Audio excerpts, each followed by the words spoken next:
Hello student, welcome to my YouTube channel study time with Ravi.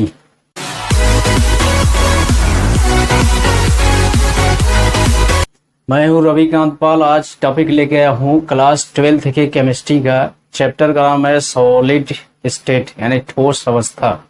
उस chapter का topic लेके आया हूं क्रिस्टल का घनत्व या क्रिस्टल के घनत्व की गणना, calculation of density of crystal. तो आइए जानते हैं उसके बारे में। सबसे पहले इसमें तत्वों के घनी क्रिस्टलों के घनत्व की गणना करेंगे। Density of cubic crystal of element, तो इसमें मान लिया जाएगा,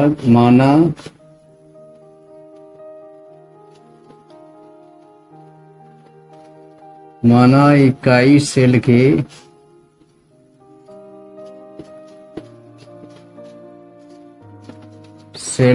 किनारों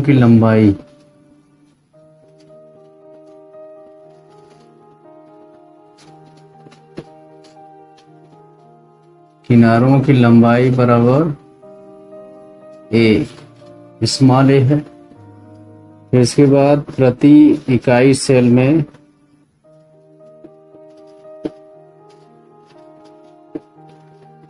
में परमाणुओं की संख्या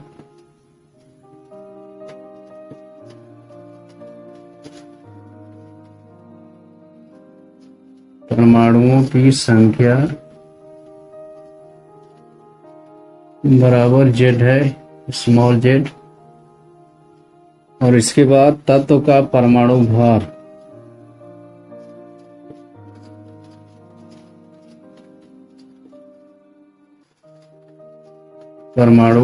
बराबर मान लीजिए यम है, कैपिटल यम। इतने तीन चीज ज्ञात रहेंगे। अब इसके बाद हम लोग घनी इकाई सेल के लिए निकाल सकते हैं।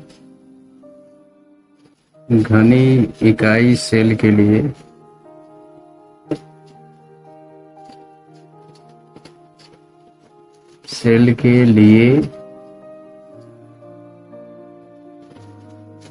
इकाई सेल का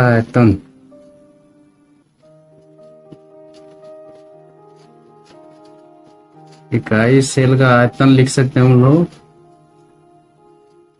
इसके किनारे की लंबाई दिया है, तो घन का आयतन भुजा का क्यूब होता है, तो ए क्यूब हो जाए। तो इस तरह से इकाई सेल का आयतन निकल गया। अब इकाई सेल का घनत्व निकाल सकते हैं। इकाई सेल का घनत्व को मान लीजिए रो डैश से प्रदर्शित करते हैं, तो रो डैश बराबर लिख सकते हैं हम लोग इकाई सेल का आयतन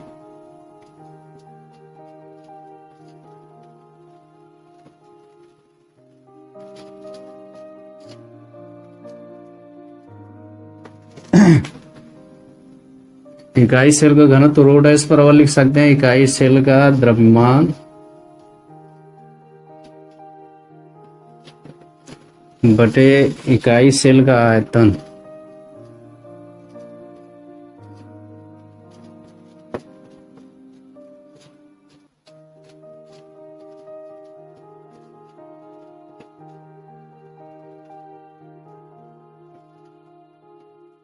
अब यहाँ जो इकाई सेल का आयतन है वो ज्ञात कर चुके हैं हम लोग। समीकरण 1 से अनुसार ए क्यूब होगा। इकाई सेल का घनत्व तो निकाल सकते हैं। इकाई सेल का द्रव्यमान, इकाई सेल का आयतन तो ज्ञात है, द्रव्यमान नहीं ज्ञात है, तो द्रव्यमान निकालेंगे यहाँ से। तो यहाँ से आएगा इकाई सेल का द्रव्यमान बराबर इकाई सेल का द्रव्यमान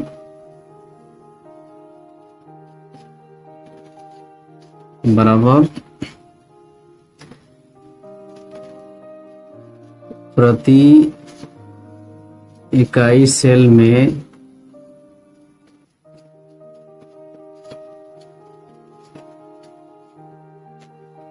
परमाणुओं की संख्या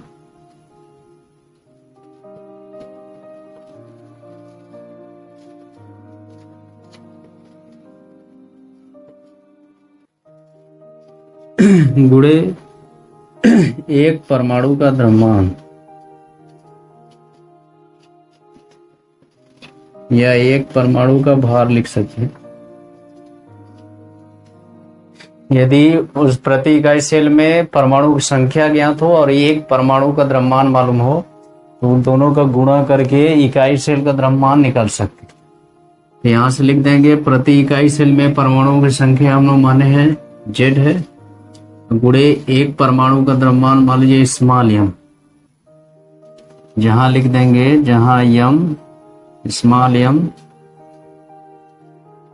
एक परमाणु का भार,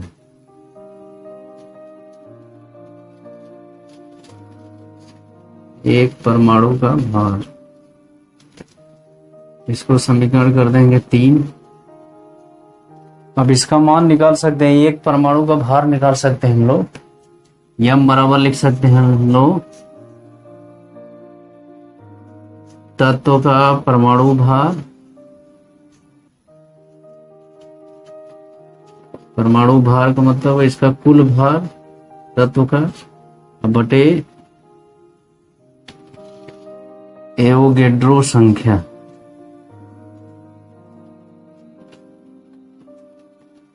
एवोगैड्रो या एवोगैड्रो संख्या किसी भी तत्व में उसके परमाणुओं की संख्या या उसके मोलर द्रव्यमान में उपस्थित परमाणुओं की संख्या एवोगैड्रो संख्या के बराबर होती है। तो एक परमाणु का भार निकालने के लिए क्या करेंगे कि पूरे तत्व के परमाणु भार में एवोगैड्रो संख्या का भाग दे देंगे, एक परमाणु का द्रव्यमान निकल जाएगा। अब इसका तत्व का परमाणु भार दिया हम लोगों को कैपिटल एम बटे एवोगैड्रो संख्या को Na से प्रदर्शित कर, इस तरह से दिखा सकते हैं। ये समीकरण 4 हो गए। अब यहां से यम का मान हम लोग समीकरण 3 में रख सकते हैं लोग। यहां से लिख देंगे यम का मान समीकरण 3 में रखने पर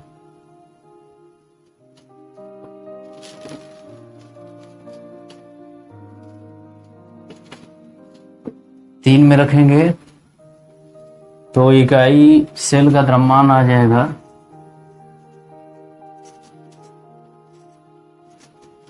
इकाई सेल का द्रव्यमान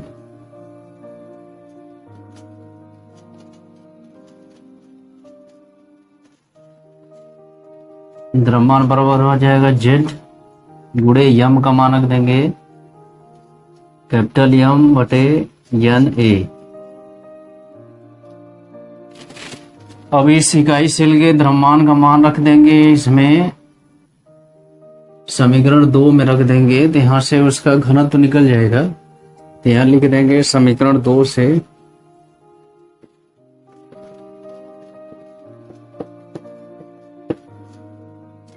समीकरण 2 से इकाई सेल का घनत्व रो डैश बराबर हो जाएगा इसका द्रव्यमान, इकाई सेल का द्रव्यमान यहां से रख देंगे जेड गुणे कैपिटल एम बटे Na।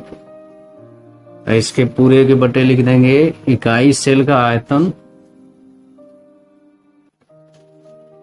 इकाई सेल का आयतन होता है A क्यूब। इसको हल करेंगे हम लोग, रो डैश बराबर आ जाएगा जेड इंटू यम, नीचे हो जाएगा A क्यूब इंटू Na। ये आता है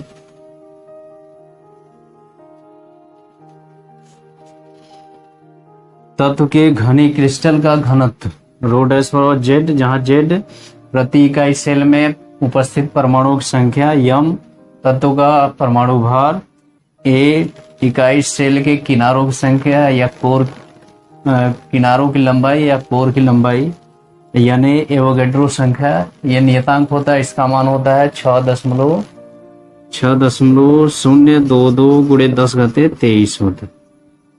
ये सब यदि मान ज्ञात हो तो उस घनी क्रिस्टल का घनत्व या तत्व के क्रिस्टल का घनत्व ज्ञात किया जा सकता है। इसी तरह से किसी आयनिक यौगिक के घनी क्रिस्टल का घनत्व, density of cubic crystal of ionic compound, आयनिक यौगिक के घनी क्रिस्टल का भी घनत्व ज्ञात किया जा सकता है। इसके पूर्ववत जो हम लोग तत्व के घनी इकाई सेल का घनत्व तो ज्ञात किए थे, उसी तरह से इसका भी ज्ञात किया जा सकता है। तो उसका घनत्व तो रो बराबर रहेगा Z इंटू यम बटे AQ इंटू NA, उसी के समान सूत्र रहेगा। बस इसमें Z को इनके बारे में लिख लेंगे कि Z बराबर होता है प्रति इकाई सेल में सूत्र इकाइयों की संख्या। सूत्र इकाइयों की संख्या का मतलब उसमें उपस्थित आयनों की संख्या से, वहां पर परमाणुओं की संख्या थी, यहाँ आयनों की संख्या होगी, क्योंकि आयनिक यौगिक है। यम हो गया यौगिक का सूत्र भार, यानी उसके अणु भार से मतलब है। ए इकाई सेल के किनारों की लंबाई और NA एवोगैड्रो संख्या। तो हम लोग को स्पष्ट होता है कि किसी भी क्रिस्टल का जो घनत्व ज्ञात किया जाता है वह उसके प्रति इकाई सेल में उपस्थित परमाणुओं या आयनों या कणों की संख्या पर निर्भर करता है। ये Z पर निर्भर करता है कि जब Z का मान बढ़ेगा घनत्व का मान बढ़ जाएगा। इस तरह से देखा जाता है कि जो साधारण घन इकाई सेल होता है उसके लिए घनत्व का मान कम होता है, क्योंकि प्रति इकाई सेल में उपस्थित परमाणुओं की संख्या Z का मान सबसे कम होता है, 1 होता है। फिर उसके बाद अंतः केंद्रित में इससे उसका मान ज्यादा होता है, सबसे ज्यादा होता है फलक केंद्रित इकाई सेल के लिए। इस तरह से उनका घनत्व सबसे अधिक माना जाता है। तो ये रहा तत्व और आयनिक यौगिक के क्रिस्टल के घनत्व की गणना। तो इसमें इनके घनत्व की गणना से संबंधित कुछ प्रश्न हल करेंगे, जिससे इसका जो घनत्व का सूत्र होगा वो और स्पष्ट हो जाएगा। और इसमें पहला प्रश्न आता है कि एक फलक केंद्रित इकाई तत्व परमाणु भार इसका दिया 60 में सेल के किनारों की लंबाई 400 pm है, यानी पिकोमीटर है। इसका घनत्व तो क्या होगा? अब इसमें दिया है फलक केंद्रित एक तत्व है, तो उसमें प्रति इकाई सेल में परमाणुओं की संख्या जो होगी Z का मान 2 होगा। उसका परमाणु भार दिया है कैपिटल M बराबर 60 दिया है। किनारों की लंबाई का मतलब एक मान दिया है 400 पिकोमीटर, PM हो जाएगा। इसको सेंटीमीटर बदल लेंगे, 400 गुणे 10 घाते -12 सेंटीमीटर। अब इसके घनत्व का मान निकालना है, रो डैश का मान निकालना है। तो हम लोग जानते हैं कि रो डैश बराबर फार्मूला होता है Z गुणे M बटे AQ गुणे NA। अब यहाँ पर मान रख देंगे, Z का मान 2, M का मान 60 बटे AQ। अब उसको हल करेंगे तो 4 गुणे 10 घाते -10 आ जाएगा। पिकोमीटर है, सेंटीमीटर बदलेंगे 10 घाते -10 ही आएगा। अब इसको यहाँ पर लिखेंगे 4 गुणे 10 घाते -2, इसमें से निकल जाएगा, -8 का क्यूब हो जाएगा गुणे यानी 6.022 गुणे 10 घाते 23। ये हो जाएगा, अब ये हो जाएगा ग्राम पर सेंटीमीटर क्यूब हो जाएगा। इसको हल करेंगे तो 6.23 ग्राम सेंटीमीटर पर क्यूब आएगा इसमें। तो इस तरह से इसको हल करते। इसमें दूसरा प्रश्न है, एक तत्व BCC संरचना में उपस्थित है, इसके सेल किनारों की लंबाई 250 पिकोमीटर है। यदि इसका घनत्व 8 ग्राम पर सेंटीमीटर क्यूब हो तो तत्व के परमाणु भार की गणना कीजिए। इसमें जो BCC संरचना है उसको अंतः केंद्रित संरचना भी कहते हैं। इसमें प्रति इकाई सेल में परमाणुओं की संख्या जो Z है होगा उसका मान 2 होगा। किनारों की लंबाई दिया है, एक मान 250 pm दिया है। इसको लिख सकते हैं 10 घाते -10 सेंटीमीटर लिख सकते हैं। इसका घनत्व दिया है, रो का मान दिया है, रो डैश का मान दिया है 8.0 ग्राम पर सेंटीमीटर क्यूब। तो इसके परमाणु भार की गणना करना है, यानी M का मान निकालना है। तो हम लोग जानते हैं कि घनत्व जो होता है रो डैश बराबर होता है Z गुणे M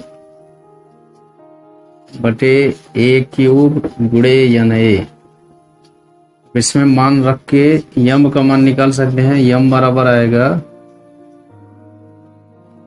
यम बराबर आ जाएगा रो डैश गुणे ए क्यूब गुणे एन ए बटे जेड हो जाएगा। तो इसमें मान रख के निकाल लेंगे। रो डैश का मान 8 गुणे ए क्यूब 250 गुणे 10 घाते माइनस 10 का स्क्वायर क्यूब यानी 6.022 गुणे 10 घाते 23 बटे जेड, जेड का मान 2 हो जाए। इसको हल करेंगे तो इसका मान आएगा 37.6 के आसपास, यानी तत्व का परमाणु भार 37.6 रहे। तो ये रहा क्रिस्टलों के घनत्व की गणना, घनी क्रिस्टलों के घनत्व की गणना। बस इतना ही। अब इसके बाद नए टॉपिक के साथ आएंगे, तब तक के लिए धन्यवाद।